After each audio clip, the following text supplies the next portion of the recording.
देखो इधर आपकी एक्सरसाइज है संख्या पद्धति। मैंने शॉर्ट वीडियोस में आप लोगों को प्राकृतिक संख्या, पूर्ण संख्या और पूर्णांक संख्या, सारे अपरिमेय संख्या, परिमेय संख्या, सारी चीजें बताई हैं। तो आप देखिए एक्सरसाइज स्टार्ट करते हैं। एक्सरसाइज 1.1 क्या है? क्या नीचे दिए गए कथन सत्य हैं या असत्य? कारण सहित उत्तर दीजिए। तो यहाँ से क्या होगा? प्रत्येक अशून्य पूर्ण संख्या एक प्राकृतिक संख्या है। बिल्कुल एक प्राकृतिक संख्या होगी। अब शून्य के साथ 1 2 3 4 5 6 ये सारी संख्याएं क्या हैं? प्राकृतिक संख्याएं हैं। क्या है? प्राकृतिक, इसलिए ये क्या है? ट्रू है, राइट है। प्रत्येक प्राकृतिक संख्या पूर्ण संख्या है, बिल्कुल सही है। अब देखो ये जितनी भी संख्याएं हैं, अब 0 से सम्मिलित जितनी भी हैं वो सारी पूर्ण संख्याएं तो हैं। बट ये पूछ क्या? प्रत्येक प्राकृतिक संख्या, नेचुरल नंबर मैंने क्या बताया था? जितनी भी हमारी 1 2 3 4 5 6 7 8 डॉट डॉट डॉट इनफाइनाइट तक जितनी भी हैं वो सारी हमारी नेचुरल नंबर्स हैं। तो ये सारी नेचुरल नंबर्स किस में आती हैं? होल नंबर्स में, यानी पूर्ण संख्याओं में, है कि नहीं? तो इसलिए ये हमारा क्या होगा? राइट होगा। क्या होगा? राइट। प्रत्येक परिमेय संख्या एक पूर्ण संख्या है। अब प्रत्येक परिमेय संख्या पूर्ण संख्या कैसे हो सकती है? अब देखो पूर्ण संख्या में क्या है? 0 है, 1 2 3 4 5 6 लेके इनफाइनाइट तक। अब देखो जैसे एग्जांपल में ले लो, ये क्या है? 1/2। ये 1/2 एक पूर्ण संख्या है क्या? नहीं है, इसलिए ये हमारा क्या होगा? असत्य होगा। क्या होगा? असत्य। अब प्रत्येक पूर्णांक एक पूर्ण संख्या है। प्रत्येक पूर्णांक एक पूर्ण संख्या कैसे हो सकता है? जरा बताओ।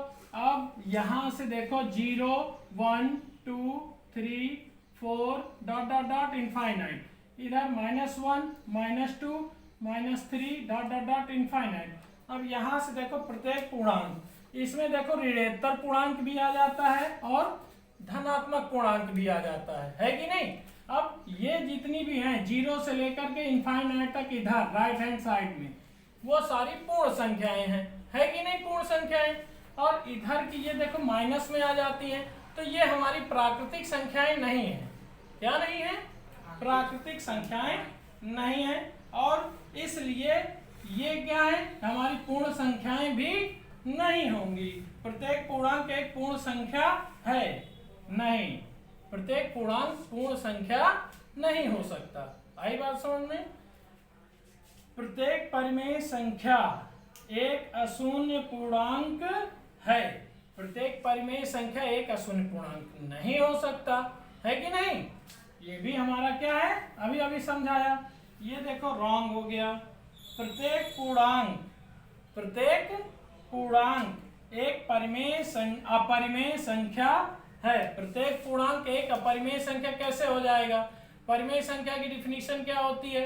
परिमेय संख्या में जो मतलब जितने भी डिजिट्स हैं वो हमारे P/Q के रूप में होना चाहिए, और Q की जो वैल्यू है वो कभी भी, क्योंकि P/Q में जो Q की वैल्यू है वो कभी भी 0 के बराबर नहीं हो सकती। क्या? 0 के बराबर नहीं हो सकती। ये प्रत्येक पूर्णांक एक अपरिमेय संख्या है। ये भी क्या हो जाएगा? हमारा रॉन्ग हो जाएगा। ओके, समझ में आया? अब देखो नेक्स्ट क्वेश्चन, देखो इधर क्वेश्चन नंबर 2। क्या 0 एक परिमेय संख्या है? क्या आप इसे P/Q के रूप में लिख सकते हैं, जहां P और Q पूर्णांक हैं और Q does not equal, Q कभी 0 नहीं हो सकता। अब यहां पर देखिए, क्या 0 एक परिमेय संख्या है? तो हाँ 0 एक क्या है? 0 एक क्या है? परिमेय संख्या है। क्यों है? 0 एक परिमेय संख्या क्यों है? भाई हमने आपको बचपन से सिखाया है कि कोई भी डिजिट हो, कोई भी नंबर हो, उसके अपान में हम 1 तो रख ही सकते हैं। रख सकते हैं कि नहीं? 0/1, 0/5, नहीं 0/1। अब यहाँ पे देखो, रख सकते हैं कि नहीं? 0/1 हम रख सकते हैं कि नहीं? अब 0/1 रख लो, कोई भी संख्या मान सकते हो। 0/1। अब यहां से देखो, ये हमारी परिमेय संख्या हो गई कि नहीं? ये हमारा न्यूमरेटर मिल गया, ये हमारा डिनोमिनेटर मिल गया। अब यहां से तो शून्य हमारी एक परिमेय संख्या मिल गई। बट अब यहाँ पे क्या क्या है? P एंड Q पूर्णांक है। Q does not equal. Q की जो वैल्यू है वो माइनस में आ सकती है, बट Q की जो वैल्यू है वो 0 नहीं हो सकती। -1, -2, ये सारी आ सकती हैं वो, लेकिन Q की वैल्यू 0 नहीं हो सकती। यही तुम्हारा आंसर। आई बात समझ में? अब देखो, यहां से हम क्या कर सकते हैं? 3/5 और 4/5 के मध्य 5 परिमेय संख्या हमें ज्ञात करनी है। 3/5 और 4/5 के मध्य 5 परिमेय संख्या ज्ञात करनी है। उसके लिए हमें क्या करना होगा? इनके डिनोमिनेटर को सेम करना होगा। किसको करना होगा? जैसे अब ये डिनोमिनेटर है 3/5 और क्या है हमारा? 4/5 है। अब हमें ऐसे नंबर से मल्टीप्लाई दोनों में करना होगा कि जिससे डिनोमिनेटर सेम आ जाए और उनका लगभग इतना डिफरेंस हो कि हमें 5 परिमेय संख्या बीच की मिल जाए। तो यहाँ पे देखो, 36 18, 6 पंचे 30, 6 चौको 24, 6 पंचे 30, यानी 18 और 24 के में 5 संख्याएं हमें मिलेंगी, मिल जाएंगी ना? अब यहाँ पे देखो, 6 का हम मल्टीप्लाई करवा रहे हैं। 6 का मल्टीप्लाई करवा दिया तो क्या हो गया? यहाँ पे 36 18, 6 पंचे 30, यहाँ पे हो जाएगा 6 चौको 24 और यहाँ पे क्या हो? 6 पंचे 30। चेक कर रहे हैं अभी कि बीच की संख्याएं आ रही कि नहीं। अब देखो, यहाँ पे क्या है? 18/30 और यहाँ पे क्या है? 24/30। अब इनके बीच की संख्याएं कौन सी होंगी? 19, 20, 21, 22, 23, यानी 5 संख्याएं मिल गई हमको। कितनी संख्याएं मिल गई? 5 संख्याएं, मतलब 5 परिमेय संख्याएं हमको मिल गई। कौन कौन सी मिली? 19/30, 20/30, 21/30, 22/30, 23/30। हमें बीच की 5 परिमेय संख्याएं निकालनी थी। यही हमारा क्या हो जाएगा? 3/5 और 4/5 के मध्य 5 परिमेय संख्याएं कौन कौन सी हैं? 19/30, फिर 20/30, 21/30, 22/30, 23/30, 24 तो है ही नहीं। यही है, यही आपका आंसर हो जाएगा। समझ में आया आप लोगों को? Question number 4। क्वेश्चन नंबर 4 क्या कह रहा है? 3 और 4 यानी 3 और 4 के मध्य 6 परिमेय संख्याएं ज्ञात कीजिए। कैसे ज्ञात करना है? बहुत ही इजी मेथड है, बहुत ही सरल मेथड है।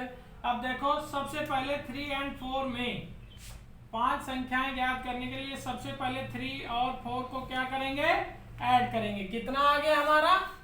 कितना आ गया? 7। क्या आ गया? 7। फिर उसके बाद क्या करेंगे? 3 और 4 है ना, 3 में भी 7 का मल्टीप्लाई और 4 में भी 7 का मल्टीप्लाई कर देंगे। क्या कर देंगे? दोनों ही संख्या में अलग अलग 7 7 से मल्टीप्लाई।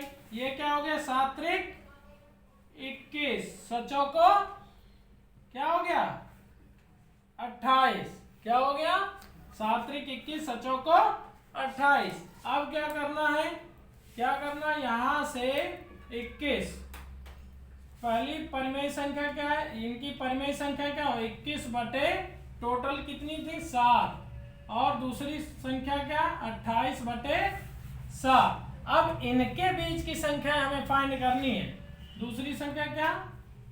21 बटे 7 और 28 बटे 7। 21 के बाद 22 बटे 7, 22 के बाद 23/7, 24/7, 25/7, 26/7 और 27/7, यानी 6 परिमेय संख्याएं। 6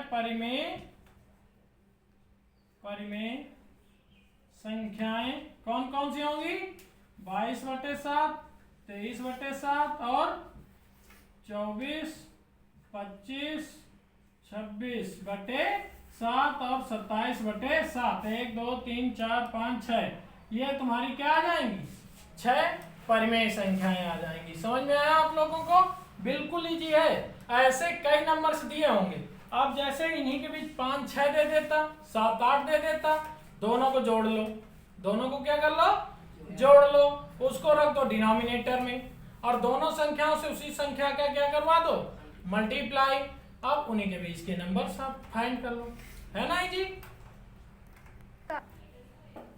गुड मॉर्निंग दोस्तों, मैं आप लोगों से कहना चाहता हूं कि आप लोगों के लिए क्लास 9th की यूपी बोर्ड की हिंदी मीडियम की मैथ लेकर आया हूं। अगर आप लोगों को मेरी मैथ अच्छी लगी हो तो प्लीज़ इसको शेयर ज़रूर कीजिए, लाइक कीजिए और सब्सक्राइब ज़रूर कीजिए। Thank you.